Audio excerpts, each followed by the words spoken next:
Namasté, chers tous, que la paix soit avec vous.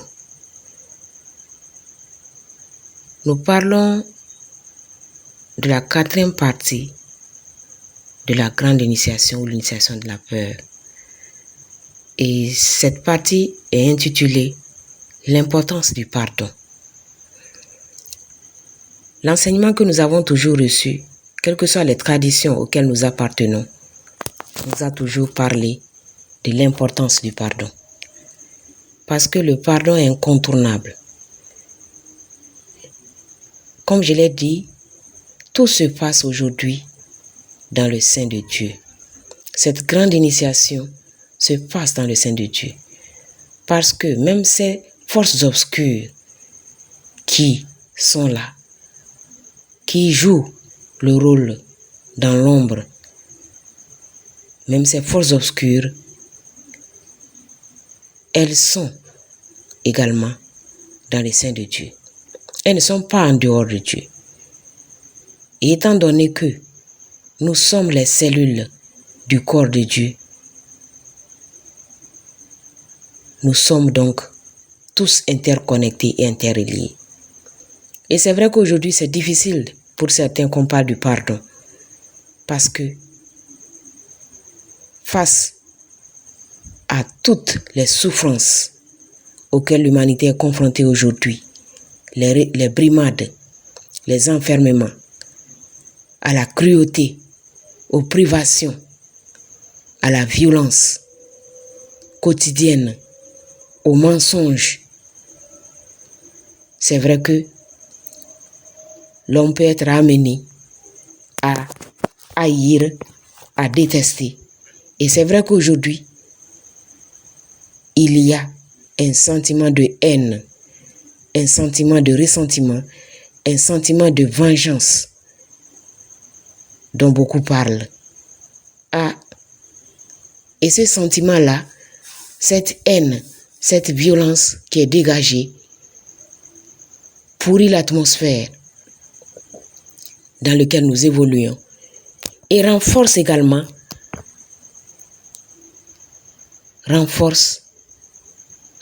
la violence, parce que l'autre aussi a peur.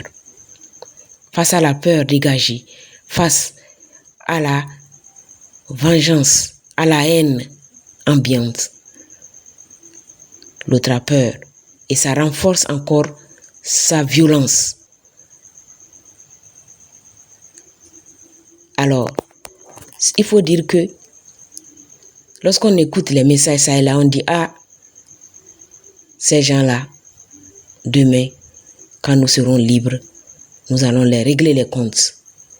Nous allons leur faire ceci, nous allons leur faire cela. » Et c'est vrai que eux aussi, ils sont des pions, ils sont des exécutants, ils ont peur.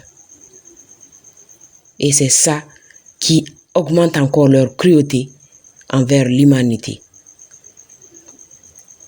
En réalité, cela ne sert à rien.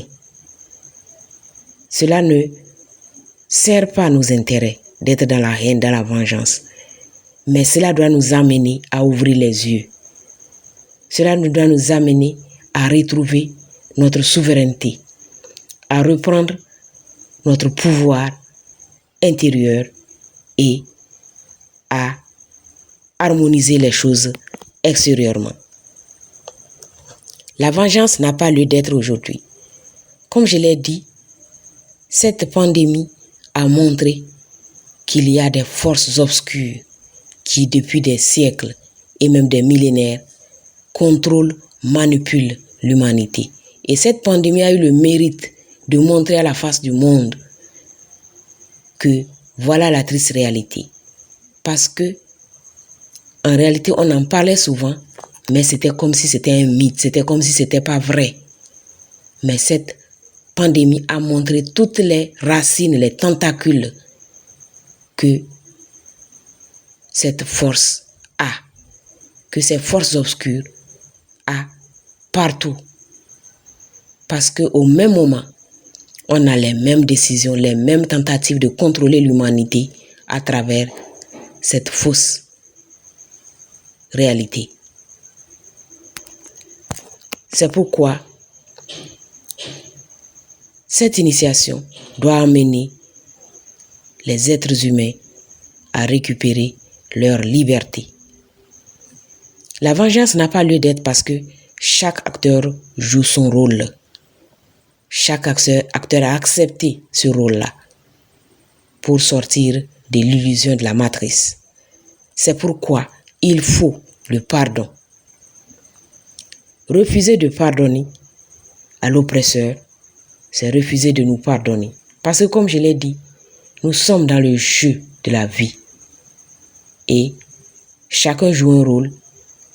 Et à un moment donné, il abandonnera ce rôle-là, comme dans un film, pour encore prendre un autre accoutrement pour un rôle différent.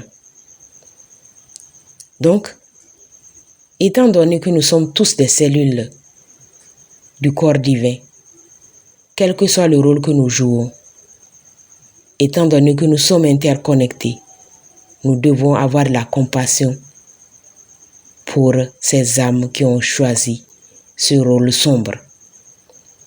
Nous devons avoir la compassion, que ce soit pour cette force obscure, mais tout comme pour les exécutants, qui souvent agissent par certains par naïveté, certains parce que leur ego démesuré, leur ambition effrénée, leur avidité, leur cupidité les ont conduits dans un piège où ils ont les pieds et les poings liés et ils n'arrivent pas vraiment à dire non. On les tient. En réalité, on leur dit, faites ceci.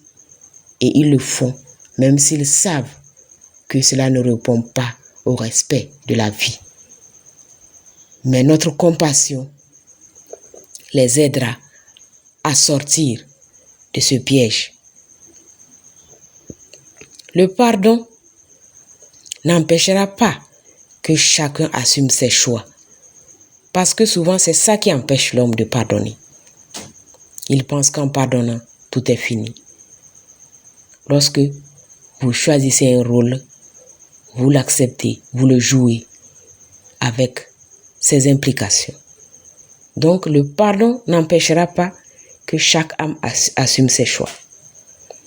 Mais chaque âme doit pardonner pour avancer. Parce qu'aujourd'hui, cette grande initiation de la peur a pour objectif la grande sélection. La sélection a commencé. Cette sélection doit conduire chaque âme à l'ascension vers des dimensions plus élevées, où la vie sera beaucoup plus libre et beaucoup plus paisible pour l'être humain. Mais pour cela, comme je l'ai dit, il doit d'abord arriver à traverser cette initiation-là de la peur. Il doit réussir cet exercice, il doit réussir cet examen. C'est un examen que chaque être humain, chaque âme est en train de vivre. Et cette sélection, elle a été annoncée. Le Christ avait dit dans Matthieu 24:4, je crois, alors de deux hommes qui seront dans un champ, alors de deux hommes qui seront dans un champ, l'un sera pris et l'autre laissé. De deux femmes qui moudront à la meule, l'une sera prise et l'autre laissée. Il a dit, dans Matthieu 44, tenez-vous prêts, car le Fils de l'homme viendra à l'heure où vous n'y penserez pas. La sélection pour l'ascension a commencé aujourd'hui. Et chaque être humain doit se dire que le premier objectif, c'est de ne pas rater cet examen-là. C'est de réussir. Et la vengeance, la haine, le ressentiment ne lui permettra pas de réussir à cet examen-là. Il doit se réveiller, reprendre son pouvoir à main, avancer. Et cela lui permettra tout simplement de rompre l'enchantement qui lui fait croire qu'il n'est pas libre, qui lui fait croire que sa liberté dépend de qui que ce soit. C'est ça aussi, cette grande initiation. Comprendre que votre liberté ne dépend que de vous et de vous seul. Donc, c'est le pardon qui va amener à la réconciliation intérieure, qui permettra à chaque âme de passer au nouveau monde. Parce que cette initiation, comme je l'ai dit, elle est là pour permettre à chaque âme de réussir l'initiation. Et c'est cette initiation-là qui permettra d'accéder donc au nouveau monde.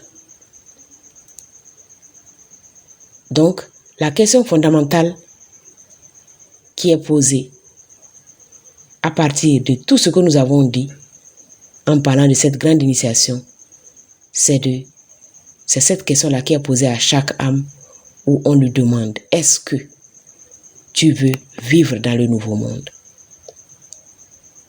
Oui ou non, tu veux aller dans le nouveau monde? Et si tu comprends la valeur de ta vie, si tu comprends qui tu es en face, si tu comprends le pourquoi de cette initiation, si tu comprends l'importance du pardon, alors c'est que tu es prêt à passer dans le nouveau monde. C'est que tu as réussi ton ascension. C'est que tu peux vivre. C'est que tu as mérité le ciel. Tu peux aller au ciel. C'est ça l'ascension. C'est cet exercice-là auquel l'humanité est sujette aujourd'hui. C'est à ça que l'humanité est testée aujourd'hui. Pour voir, parce qu'il faut mériter le ciel. C'est un choix, il faut le mériter. Si vous êtes prêt, vous passez. Vous n'êtes pas prêt, c'est pas grave. Mais vous risquez d'attendre très très très longtemps. Donc, face à cette initiation, il ne faut pas perdre espoir. Il ne faut pas perdre espoir. Il ne faut pas penser que Dieu a abandonné l'humanité. Il ne faut pas penser que pourquoi cela arrive. Cela arrive parce que l'humanité elle-même a décidé, a exprimé le désir depuis des décennies d'un monde meilleur. Et pour arriver à ce monde meilleur, il fallait passer par les feux de cette initiation-là. C'est pourquoi c'est une opportunité qui est donnée à l'humanité.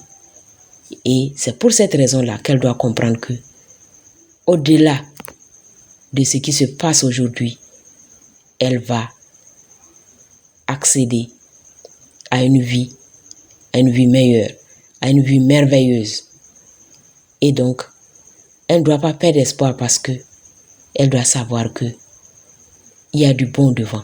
Elle doit savoir que le meilleur reste à venir. Mais pour cela, il faut d'abord qu'elle choisisse. Il faut qu'elle fasse le choix. Parce qu'il y a le libre arbitre. Dieu nous a donné le libre arbitre. Il nous a tout donné. Il a donné à chaque âme cette capacité-là de comprendre les réalités, de comprendre tout ce qui lui vient vers elle et de choisir ce qu'elle veut expérimenter. Donc n'oubliez pas que votre destin est entre votre main et que le meilleur reste à venir. Que la lumière soit.